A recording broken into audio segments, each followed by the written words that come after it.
Selamat siang semuanya. Bertemu lagi kita ya di sini ya. Perkenalkan, nama saya Icun. Saya berusia 24 tahun. Status saya sebagai mahasiswa di salah satu universitas di Jawa Tengah.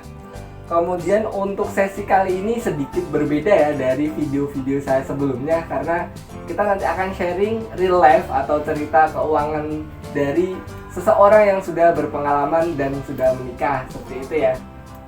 Seperti apa kelanjutannya nanti kita akan bahas ya. Tetap yang saya angkat satu adalah keadilan finansial bagi seluruh rakyat Indonesia. Jadi harapannya setelah ini teman-teman kaula muda, termasuk kita-kita nih, bisa mulai belajar, bisa mulai sadar finansial itu sejak dini. Jadi kita mulainya lebih awal seperti itu. Selamat siang, kita bertemu lagi pada siang hari ini. Kita akan ngobrol sama Mas Olo dan Mbak Olo. Kita akan ngobrol bagaimana perjalanan sampai menempuh dan finishnya itu di jenjang pernikahan. Nanti kita akan membahas banyak hal. Yang pertama tentang pacarannya seperti apa, kemudian financial planningnya apakah sudah ada, kemudian yang di akhir mungkin kita akan bisa sharing-sharing sambil tanya jawab secara langsung seperti itu ya. Mungkin yang pertama kita bisa sesi perkenalan terlebih dahulu ya dengan stylenya. Silahkan Mas Olo, silahkan Mbak Olo. Ya, aku dulu ya. Halo, salam kenal teman-teman. Namaku Mas Olo dan ini Mbak Olo. Kerjaan kita ngapain? Ya kita jalan-jalan ya kerjaannya ya. Enggak, kita freelancer memang udah suatu. Kita jalan-jalan dan ya kita menikah 3 tahun yang lalu ya. Jalan 4 tahun ya. Iya, jalan 4 tahun.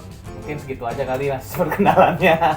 Oke, masalah pernikahan ya. Ini kadang kan ada teman-teman kaula muda kemarin sempat nanya juga masalah kalau pacaran itu baiknya apakah sudah mulai membahas pernikahan atau belum sih? Kemudian masalah pernikahan apakah jadi beban salah satu seseorang, biasanya kan gender. Jadi biasanya cowok ya yang biasa menyiapkan semuanya dan lain-lain. Kalau ini Mas Olo dan Mbak Olo ini seperti apa untuk menyiapkan itu? Oke, kalau yang pertama sih gini, apa tujuan aku ya pribadi gitu ya ketika aku udah mulai pacaran, karena pernah juga putus nyambung gitu ya. Di terakhir ini sebenarnya terakhir nih, walaupun bukan yang pertama, dia yang terakhir. Baiklah, ya. Jadi pacaran harus dengan tujuan. Jadi tujuannya itu dalam arti bukan pengen pacaran karena biar ada temen jalan gitu, atau enggak pengen pacaran biar bisa dipamerin ke teman-teman gitu, enggak, tapi harus punya tujuan bahwa pacaran itu tujuannya apa ya, pernikahan kan gitu kan. Jadi kalau aku sih dengan punya tujuan seperti itu, jadi pacaranku lebih enak jalannya. Kita punya satu goal dan itu aku sharingin ke Paolo gitu kan, dan dia pun gimana nih waktu aku sharingin, yang aku mau serius nih, jujur ya, waktu nembak nih aku bilangnya aku nggak mau nyari pacar tapi aku mau nyari pasangan hidup. Wow, luar biasa. Ini nih kita coba lihat dari kalau Mbak Olo apakah ini benar, terklarifikasi atau seperti apa. Monggo Mbak Olo. Iya benar.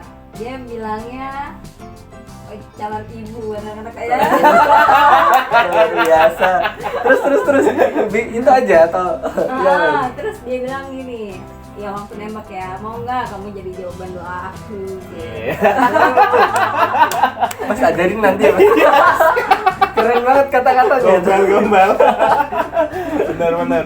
Jadi gitu Mas, makanya start dari karena memang ini kan sebelumnya memang aku pacarannya tadi nyari teman ngobrol, teman curhat gitu ya. Terus udah gitu kan banyak kan tren, wah karena temanku gandengan, masa aku nggak punya gandengan gitu kan. Tapi semakin kesini semakin sadar dan semakin umur juga kan, bahwa ya namanya pacaran tujuannya apa sih, kita mikir kan ya untuk ke jenjang pernikahan itu harus jadi goal utama gitu. Yang nggak ada lah orang mau pacaran untuk putus gitu kan, nggak ada gitu kan. Betul. Iya. Main-main.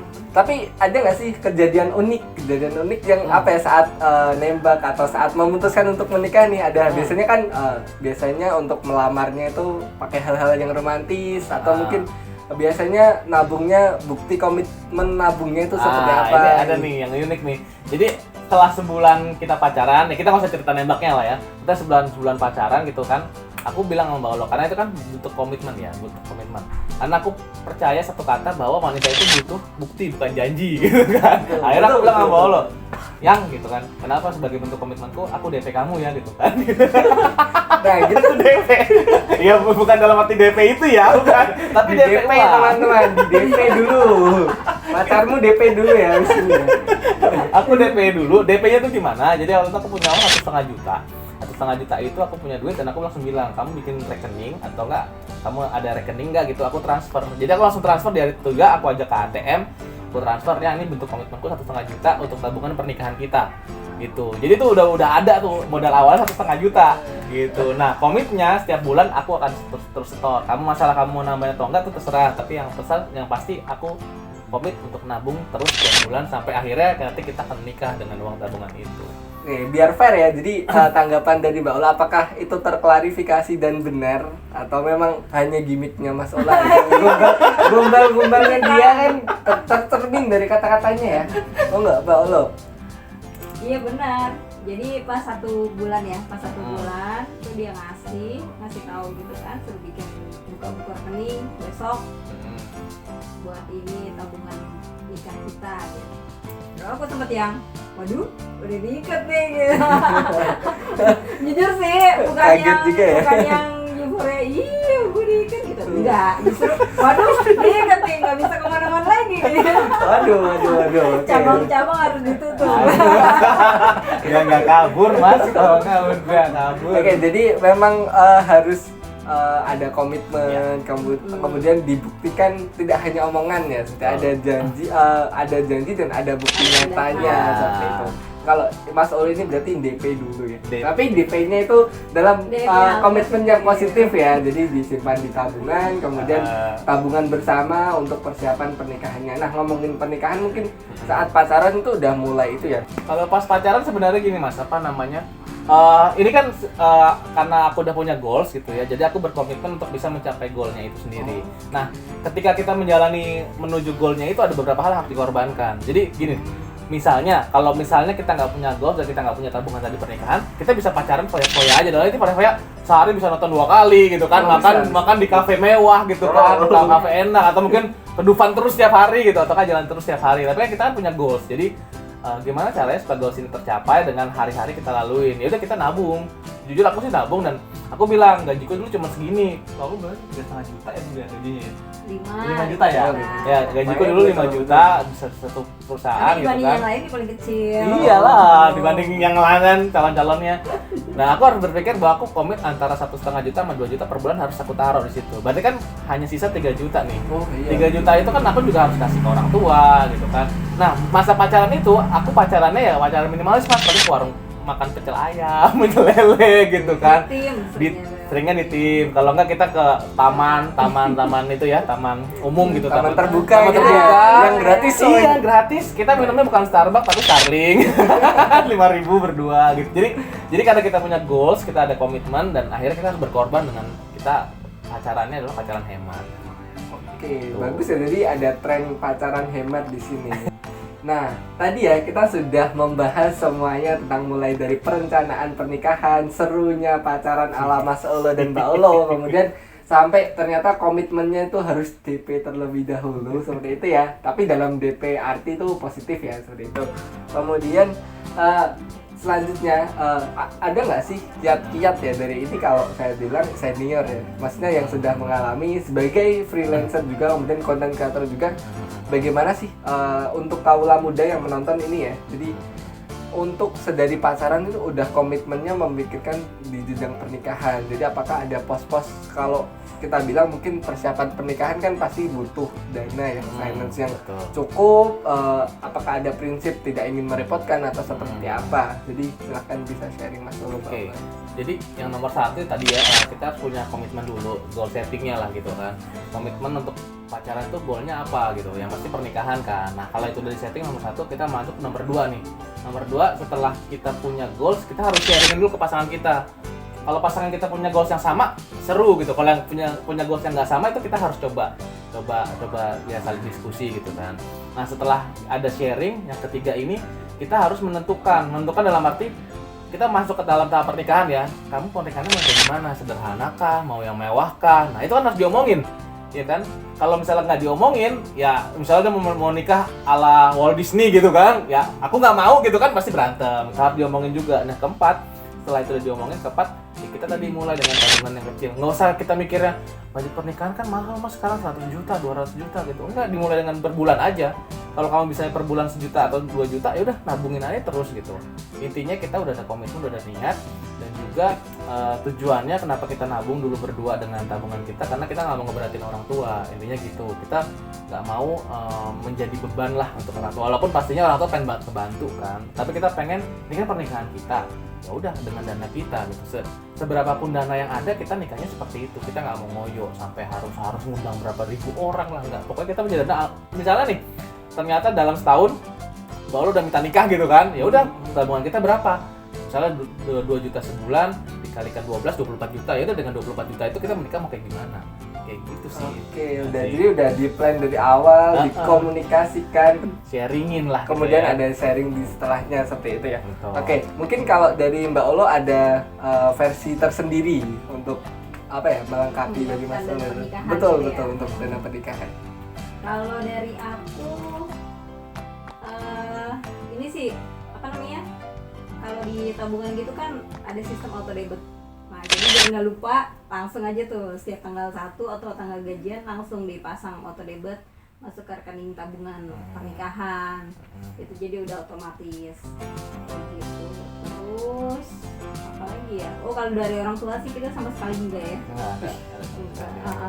Paling ya kecuali kalau mereka mau bikin acara syukuran Ya. gitu kan sebelumnya, undang teman-temannya mereka sendiri, nah itu ya serah gitu, karena kan bukan rencana dari kita gitu. Tapi semua kalau yang rencana dari kita ya uang kita sendiri. Oh, jadi memang walaupun orang tua ingin ada acara ya itu monggo. Jadi kita nggak bersifat meminta seperti itu ya, tidak merepotkan seperti itu ya. Oke itu ya. Jadi memang persiapannya itu udah dimulai dari jauh-jauh hari ya. Bahkan mungkin kalau boleh tahu untuk biasanya anggaran atau mungkin biasanya per bulan tuh ada minimal berapa nggak sih yang disetorkan untuk di dana bersama tadi? Oh, kalau aku range-nya 1,5 sampai 2 juta kan. Nah, kalau dia nggak aku wajibkan lah, ibaratnya terserah mau ngasih berapa. Cuman kadang-kadang dia suka ngasih tinggi, lebih dari aku misalkan 2 juta dia ngasih 2,5 juta gitu kan. Atau lihat rekening kok nambah segini ya gitu. Ternyata dia setor gitu kan. Jadi apa ya, sebenarnya balik lagi adalah gini, kita jangan mewajibkan pasangan kita untuk nyetor gitu, tapi kita sendiri yang mencontohkan gitu kan. Karena nanti akan ada kok saatnya kayak gitu. Nah, untuk informasi kita total biaya budget biaya yang tabungan kita tuh berapa? 70-an. 70 juta, dan itu pun juga itu 2 tahun ya. 2 tahun kita nabungnya kan. 2 tahun kita nabungnya 70 juta. Dan itu pernah tabungan kita kepake. Jadi mamaku waktu itu sakit, masuk ke ICU kan, dan butuh tabungan. Aku juga persetujuan dia dulu, yang aku butuh dana ini, aku mau pakai, boleh nggak gitu kan. Dan amazingnya, nggak tahu kenapa begitu kita ngitung-ngitung pernikahan kita tuh biaya 100 juta. Wow. Tapi kita nggak tahu 30 jutanya dari mana. Mengalir gitu ya. Kita nggak tahu 30 juta dari mana gitu. Cukup aja ya. Kok cukup ya gitu. Oke. Intinya Nah, gitu sih. gitu Kawula Muda. Jadi memang persiapan seperti pernikahan, nggak tahu nanti siapa tahu jodohnya teman-teman Kawula Muda di sini tuh 2 tahun lagi, 1 tahun lagi, atau bahkan 3 tahun lagi. Tapi setidaknya kita sudah mulai persiapan dana pernikahan sejak awal ya. Iya. Jadi dengan start yang lebih awal kita bisa mulai dari nominal yang kecil-kecil terlebih dahulu. Bisa juga seperti dari auto debit, kemudian seperti yang Mbak Olo contohkan, atau mungkin potong dari gaji dari Mas Olo yang contohkan seperti itu. Yang penting Mungkin- konsisten sih Mas kalau menurutku. Oke, yang penting konsisten Iya. itu sangat penting sekali ya, Betul. konsisten itu ya. Kemudian kalau di segmen saya sendiri tuh saya memang komitmen, saya mencoba untuk membuka segmen yang namanya itu menikah dengan reksadana. Jadi di mana di situ nanti akan bercerita tentang diary saya berkomitmen kurang lebih seminggu sekali ya untuk sharing saya saat menambahkan dana pernikahan itu. Jadi saya nggak tahu nikah di umur berapa, kemudian jodohnya siapa, saya masih belum tahu terus terang ya. Dan setidaknya saya sudah mulai dari awal, jadi startnya dari start small ya, jadi yang kecil-kecil, dan harapannya mungkin kalau nyatanya jodohnya ketemu setahun, 2 tahun, setidaknya saat hari H menikah itu uangnya udah ada seperti itu. Dan diinvestasikan uang kita bertumbuh ya, tidak stagnan atau bahkan termakan inflasi. Nah di situ ya poinnya teman-teman ya. Jadi pesan dari sini tuh teman-teman bisa menyiapkan dana pernikahannya tuh dari dini ya. Karena saat kita mulai dari dini tuh kita bisa mulai dari yang kecil-kecil karena tidak tertuntut dengan nominal yang besar seperti itu. Itu mungkin dari saya ya. Jadi dari kita obrolan kita, kalau yang mau mengunjungi channelnya Mas Olo dan Mbak Olo bisa subscribe di mana? Di Duo Rempong. Di Duo Iya, Rempong. Duo Rempong. Jadi nanti mungkin di linknya akan saya cantumkan di bawah sini ya untuk Duo Rempong ya YouTube-nya. Iya, Duo Oke. Rempong. Di Instagram sama. Di Instagram aku Bapak Rempong pakai C, Bapak. Kalau ini oke. Bojo Rempong. Bojo Rempong. Oh, jadi pokoknya ada rempong-rempongnya. Nanti saya akan cantumkan juga di kolom deskripsi ya seperti itu ya. Iya. Kemudian terakhir nih closingnya Oke. kita. Jadi biasanya tuh yang lagi hits, yang lagi banyak dibahas tuh dua kata kocak ya. Iya. Nah, di sini kita coba sedikit lebih edukatif ya. Iya. Kita bahas dua kata bijak ya. Asik. Kalau dari Mas Olo seperti apa, nanti dari Mbak Olo seperti apa? Silahkan dimulai Ya. dulu Mas Olo. Aku dua kata tadi kepikirannya si Benara ini. Jangan ngutang gitu ya. Kenapa tuh? Kenapa ada apa dengan hutang Enggak, gitu ya? Ada karena apa dengan hutang? prinsip hidupku udah diajarin sama orang tua gitu ya. Mau gimana pun kamu misalnya pengen sesuatu, jangan ngutang dulu, jangan nyari duitnya dulu, tapi kamu nabung dulu. Jadi rubah persepsi utang dengan nabung. Lebih baik kita menahan keinginan untuk beli barang gitu ya, tapi kita nabung dengan punya duit daripada kita buat beli itu harus ngutang gitu. Karena jadinya kan kita merasa terbebani. Betul, betul. Dan itu pun juga berlaku dalam pernikahan kami. Jadi ya kan aku pengen nikah nih gitu kan, tapi aku nggak mau menikah dengan hutang gitu. Makanya lebih baik nabung. Akhirnya kita pacaran sampai 2,5 tahun, setelah tabungan cukup baru kita menikah. Oke, kalau dari Mas Olo berarti jangan ngutang. Kalau dari Mbak Olo, apa nih Mbak? Kalau dari aku, ya setiap perempuan tuh pasti punya pernikahan impian. Ya kan, Betul, pernikahan betul. impian. Kalau saran aku sih, ya kalau menikah nggak usah terlalu mewah-mewah banget sih gitu. Maksudnya jangan terlalu membuang banyak budget. Karena kehidupan pernikahan yang sesungguhnya adalah setelah menikah itu. Oke, berarti itu ya paling penting Jangan ya. sampai menguras tabungan sampai nol atau bahkan minus gitu ya. Minus kan jadi berutang kan. Atau bahkan sampai nol juga jangan. Bisa mungkin sih mendingan disisihkan aja.